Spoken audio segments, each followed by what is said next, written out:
Hi, this is Hank reporting from Kyiv, and this is my update on Russian-Ukrainian war. Let's see what happened around Ukraine in the last 24 hours.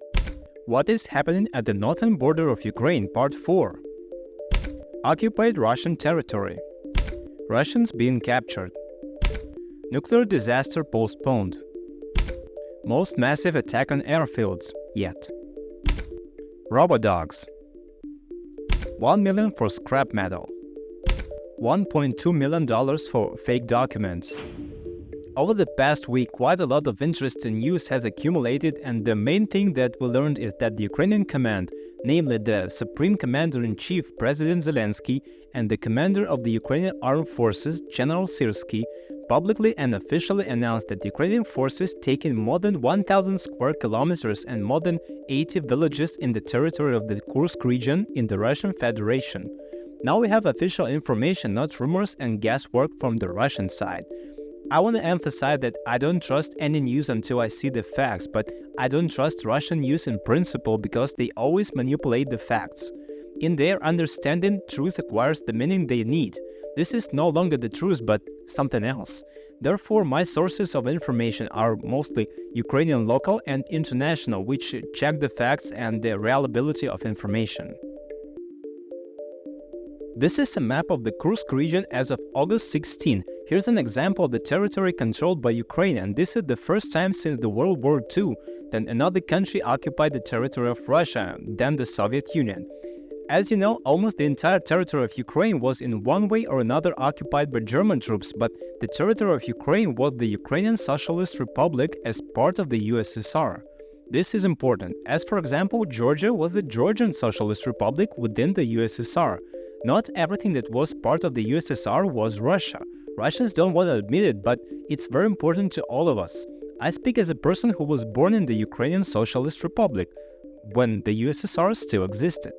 What you see in the picture is a history in the making, a huge event in the world history. These days will be studied in the universities in the future. There was no such precedent yet, and if I had been told at school that Ukraine would take part of the great and terrible Russia, I certainly would not have believed it, but here we are. I want to insert this picture here.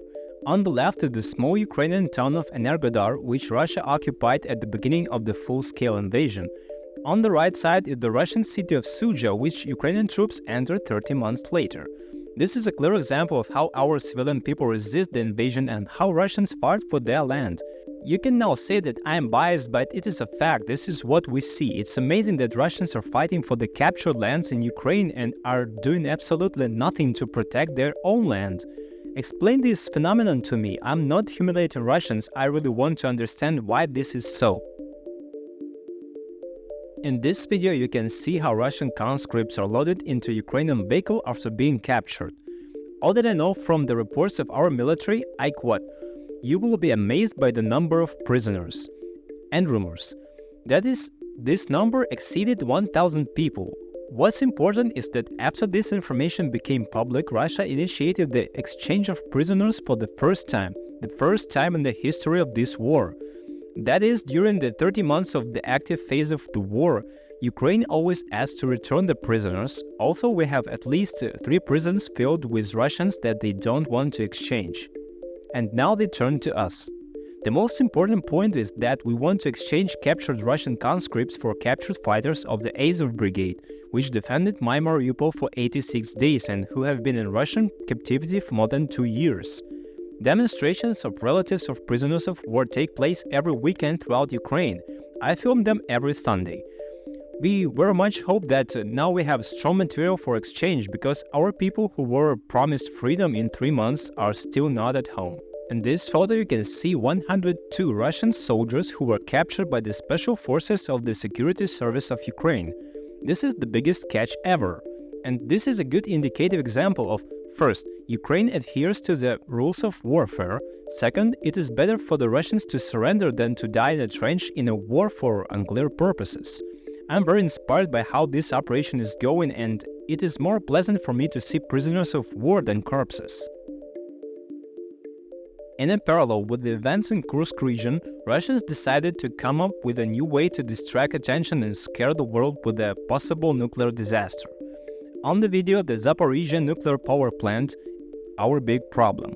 By the way, it's located near the city of Energodar, which was in the previous block on the civil resistance in Ukraine. Russians occupied it in 2022 and regularly use it as one of their nuclear trump cards in this war. They will either turn it off from cooling, then make a relatively harmless shelling of the territory, and now they set fire to a huge pile of car tires in a cooling tower to stimulate a disaster. I specifically did not talk about it earlier because at that time it looked like a possible nuclear disaster on a global scale, stronger than Chernobyl, but in reality it turned out to be a provocation 2 days later. The International Atomic Energy Agency, which pretends to be trying to monitor safety at this facility, reported that there were no changes in the radioactive background and the fire was extinguished. The large number of nuclear power plant was occupied and mined by armed terrorists, and this is not even our number one problem now. It's amazing. This is important news without illustrations. 3 days ago, we carried out what Russians called the largest attack on Russian military airfields ever. According to their data, not ours, approximately 117 drones flew in 8 regions of Russia during the night from August 13 to 14. 3 airfields were successfully attacked, including the one where Russians stored Kinzhal hypersonic missiles, one of their most expensive they have. Most often in the mobile application I see a message about a missile threat to Kyiv due to the fact that a plane with a Kinzhal missile took off. I hope that now there will be fewer such messages and the consequences of the attack are still unknown. It seemed that Russians classified such information and even put in prison those who published the video from the place of impact. In the picture you see the Ukrainian drone Bobber. Yeah, like in the meme, Bobber Kurva. It's these babies that fly to Russian airfields and we collect donations for their production.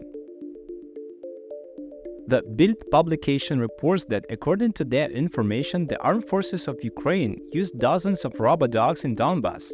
This is very interesting because I've never seen photos of these robots on the battlefield before, and I kept thinking then, when will we have such things as produced by Boston Dynamics? This is literally a robot war. First flying drones with bombs and now this. According to the press, such devices are used to reconnaissance, and Robodogs moves at a speed of 15 kilometers per hour and costs around 6,000 euros. When we received effective aerial reconnaissance with drones, the military began to talk about how important it is, and Ukraine was the first in the world to create a separate drone division. Correct me if I'm wrong. Soldiers said that when you don't have a drone, you send a person to scout, and we are ready to lose dozens of drones instead of one living person. So more and more often I see funds donated precisely for drones of a different type. Of course, Ukraine has less money than Russia and we are now completely dependent on the support of our partners, but I really hope that we have some advantage in technologies and they will help us win this war. Now when we need all possible resources, our management is looking for unusual options. Recently I learned that the Ministry of Defense of Ukraine processed more than 1,000 tons of Russian equipment and thus received 100 kilograms of pure gold, 1,900 kilograms of silver and 25 kilograms of platinum. In terms of real money, this amounted to approximately $600,000, and by the end of the year it is planned to receive approximately $400,000 more. Thus, we will receive $1 million per year from scrap metal. As they say, it's not much, but it's honest work. In this photo, we see the detention of a man who decided to replenish his personal budget. This is one of the 2 leaders of the Territorial Center for the Recruitment of Troops in Kyiv region who received approximately $1,200,000 for creating fake documents for Ukrainian men who do not want to serve in army. In total, this turned out to be more than processing of 1,000 tons of destroyed Russian equipment. Profitable business, as long as you don't get caught. These 2 characters are now facing 8 years in prison each. Of course, this news is unpleasant for me because it is at least unethical to take dirty money during the war, but I'm glad that such people are gradually being found and arrested. Yeah, I think by default that all people are rather good until they prove otherwise. This week I tried to take a vacation because I counted and it turned out that I haven't had a vacation for 3 years and I work every day. But on the second day of the so-called vacation I already went for a photo shoot, so now I'm just trying to balance my workload. I'm sorry that I don't shoot these videos every day now. I don't always have resource for this. I hope you're interested in what I'm telling you. In addition to this news, there is also information that Ukraine is creating an official military command on the territory of the Kursk region in Russia. Our troops have slowed down but are still moving forward, and the situation is developing. At the same time, Putin and his main public figures practically do not react to what is happening. All these red lines and nuclear threats turn out to be such a dud. The dictators simply lost an entire region with hundreds of settlements and didn't even react, and its inhabitants still don't understand what is happening. This is such a bold step from our side that I look forward for what will happen next. In parallel with this, there are very heavy battles in the southeast of Ukraine, especially my native Donetsk region. It's very difficult for our soldiers and we're helping as much as possible. If you had the opportunity to donate, please do so. Any help is now important at such a turning point in this war. Also, I think that put more emphasis on the fact that you can support this channel if you want. This will allow me to devote more time to writing the script, as I don't always have time to do all the work in a day. You can find all the links under the video. Thanks to everyone who watched this channel. This was my update about the Russian-Ukrainian war for day number 905. Take care and I hope to see you tomorrow.